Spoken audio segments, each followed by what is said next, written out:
এখানে থেকে আজ 2 দিন ধরে মাইকে অ্যাড করছে যে আমরা বিনা চিকিৎসায় মানে ওষুধ দেবো, চিকিৎসা ফ্রি সমস্ত কিছু, আপনারা আসেন। এভাবে যদি আমরা পাই, সহযোগিতা পাই, তাহলে আমাদের ভালো, আমাদের সামনে বছরও দেবে, এরকম কথা বলেছে। আমি এখানে রোগ দেখাতে এসেছি, এই রোগের ওষুধ এখানে রোগ প্রেসক্রিপশন করছি এবং ওষুধ দিচ্ছি, সবাইকে দিচ্ছি, আমরাও দেখছি, আমিও দেবো। এখানে প্রেসক্রিপশন ধরা আছে। আমি এখানে শাশুড়িকে নিয়ে এসেছি, শাশুড়ির চর্মরোগ, এখানে ডাক্তার সেবা পাইছি এবং ওষুধ পাইছি। হলো ঢাকা এবং কুষ্টিয়া থেকে বিভিন্ন বিশেষজ্ঞ ডক্টর এসেছে, এখানে 5 জন আছে। এখানে medicine, gynae, orthopaedic, surgery, urology, চর্ম এবং যৌন রোগ বিশেষজ্ঞ ডাক্তার এসেছি। এখানে আমরা অ্যাডভোকেট কামরুল হাসান সাহেবের আমন্ত্রণে এখানে এসেছি। প্রত্যন্ত গ্রামাঞ্চলে যেখানে হতদরিদ্র অসহায় মানুষজন যেখানে চিকিৎসা সেবা থেকে বঞ্চিত, সেখানে আমরা বিনামূল্যে তাদেরকে চিকিৎসা সেবা এবং বিনামূল্যে ওষুধ বিতরণ করার জন্য এখানে এসেছি। আসতে পেরে আসলে ভালো লাগছে। যারা এখানে বছরের পর বছর চিকিৎসা সেবা থেকে বঞ্চিত হয়েছে, তারা আজকে চিকিৎসা সেবা পাবে, দেশবরেণ্য ডক্টরদের মাধ্যমে তারা চিকিৎসা সেবা পাবে। এটা আসলে একটা প্রশংসনীয় উদ্যোগ। আমি অ্যাডভোকেট কামরুল হাসানের এই উদ্যোগকে সাধুবাদ জানাই। এখানে আসলে যেহেতু এখানে প্রত্যন্ত অঞ্চলে বিশেষজ্ঞ ডাক্তার খুবই কম আসেন, তারা আসলে এরকম ডক্টরদের দেখানোর কোনো সুযোগ পায় না। এখানে যেসব রোগীরা আসে প্রত্যন্ত অঞ্চল থেকে আসে, তারা মানে ফ্রি যে চিকিৎসা সেবাটা পাচ্ছে সেটা আমরা দিতে পেরে আমরাও খুশি, এবং তারা যেহেতু পাচ্ছে তারা ইনশাল্লাহ খুশি হবে। আমরা যেরকম আশা করছিলাম তার থেকে অনেক ভালো সাড়া পাচ্ছি। হ্যাঁ, গ্রাম অঞ্চল হিসেবে অনেক বেশি সাড়া পাচ্ছি।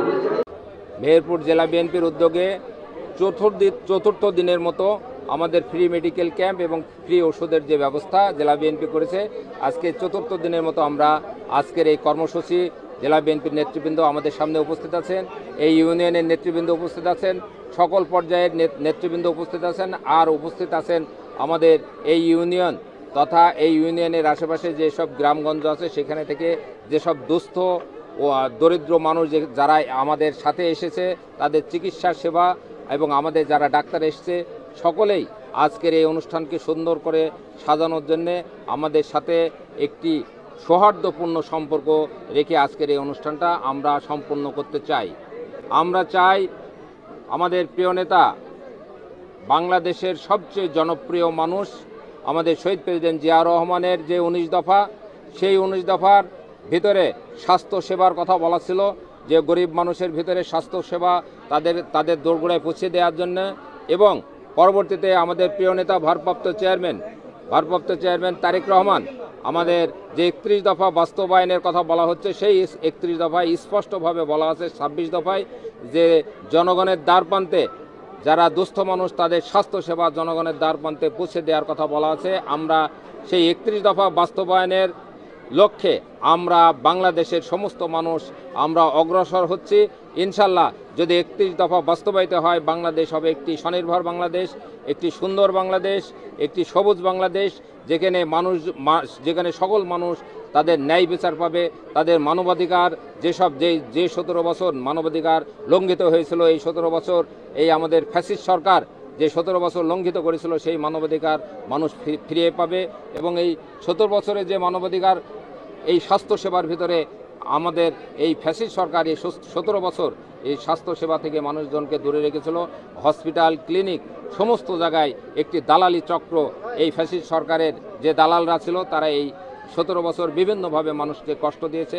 আমরা চাই মেহেরপুর জেলা বিএনপির উদ্যোগে সমস্ত মানুষ স্বাস্থ্যসেবা পাক, এবং তারেক রহমানের যে 31 দফা আছে, এই 31 দফা বাংলাদেশের মাটিতে বাস্তবায়িত হোক, এবং বাংলাদেশ একটি স্বনির্ভর একটি উন্নত দেশে পরিণত হবে ইনশাল্লাহ। আর আরেকটি সংগঠন যারা শুধুমাত্র কথা বিক্রি করেই মানুষের ভোট চেয়ে বেড়াচ্ছে, মানুষের কোনো উপকারে আসে না, তাদের কোনো ম্যানিফেস্ট নেই, তাদের কোনো বাংলাদেশ নিয়ে কোনো ভবিষ্যৎ নেই, তারা শুধু রিসেন্টলি আপনারা দেখেছেন তারা এই ভারতের সাথে যুদ্ধ করার জন্য 50 লক্ষ তাদের মুজাহিদ তৈরি করছে। এটা এই দেশের জন্য একটি লজ্জাজনক বিষয়। এর জন্য আমরা যে আমাদের যে লক্ষ্য, সেই লক্ষ্যের সাথে তাদের কোনো লক্ষ্যের কোনো মিল পাওয়া যায় না বলে আমরা মনে করি। আমরা চাই সকল মানুষের সাথে আমরা সৌহার্দ্যপূর্ণ ব্যবহার করে মানুষের দোরগোড়ায় যে আমাদের প্রিয় নেতা ভারপ্রাপ্ত চেয়ারম্যান তারেক রহমানকে যাতে এই বাংলার মানুষ ভোট দিয়ে ভবিষ্যতে যে ফেব্রুয়ারি মাসে যে নির্বাচন হবে, সেই নির্বাচনে ইনশাল্লাহ বাংলার মানুষ ধানের শীষে ভোট দিয়ে আমাদের প্রিয় নেতা ভারপ্রাপ্ত চেয়ারম্যান তারেক রহমানকে বাংলাদেশের প্রধানমন্ত্রী বানাবে এবং এই প্রধানমন্ত্রী বানানোর পর ইনশাল্লাহ বাংলাদেশের সমস্ত মানুষ স্বাস্থ্য সেবা পাবে বলে আমরা মনে করি। এই উদ্যোগে কেমন সাড়া পাচ্ছি আপনারা নিজ চোখে দেখেছেন। আমরা যেখানে মনে করি যে 1000 পেশেন্ট দেখাবো, আমাদের প্রায় 12 থেকে 15 জন ডাক্তার আছে, যেখানে আমরা মনে করি যে 1000 পেশেন্ট আমরা আশা করি, সেইখানে পেশেন্ট হয়ে যায় প্রায় 2000। আমরা পেশেন্ট দেখে যতক্ষণ পর্যন্ত এই ইউনিয়নে পেশেন্ট থাকবে ততক্ষণ পর্যন্ত আমরা ডাক্তাররা এখানে উপস্থিত থাকবে। জেলা বিএনপির সমস্ত নেতৃবৃন্দ, সমস্ত ইউনিটের নেতৃবৃন্দ এখানে উপস্থিত থাকবে। যার সমস্যা, সমস্ত সমস্যার ইনশাল্লাহ জেলা বিএনপি করবে এবং আমরা এই প্রেসক্রিপশনের সাথে সাথে জেলা বিএনপি ফ্রি ওষুধের সরবরাহ করা হচ্ছে। আমরা চাই যে এইভাবে জেলা বিএনপি মানুষের পাশে থাকবে, মানুষের স্বাস্থ্য সেবার দিকে খেয়াল রাখবে, মানুষ যাতে বাংলাদেশে স্বাভাবিক জীবনযাপন করতে পারে, মানুষের সাংবিধানিক অধিকার যাতে মানুষ ফিরে পায়, সেই বিষয়ে আমাদের প্রিয় নেতা ভারপ্রাপ্ত চেয়ারম্যান আমাদের জেলা বিএনপি সকল নেতৃবৃন্দকে নির্দেশ দিয়েছে। আমরা সেই নির্দেশের আলোকে আমরা কাজ করে যাচ্ছি।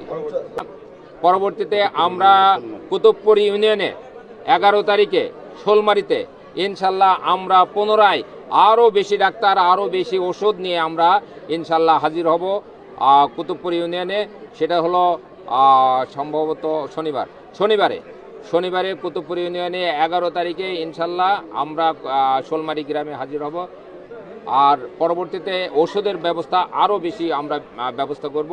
আমাদের জেলা বিএনপির যতটুকু সামর্থ্য, ঠিক ততটুকুই আমরা সামর্থ্যের মধ্যে থেকে আমরা ওষুধ সরবরাহ করছি।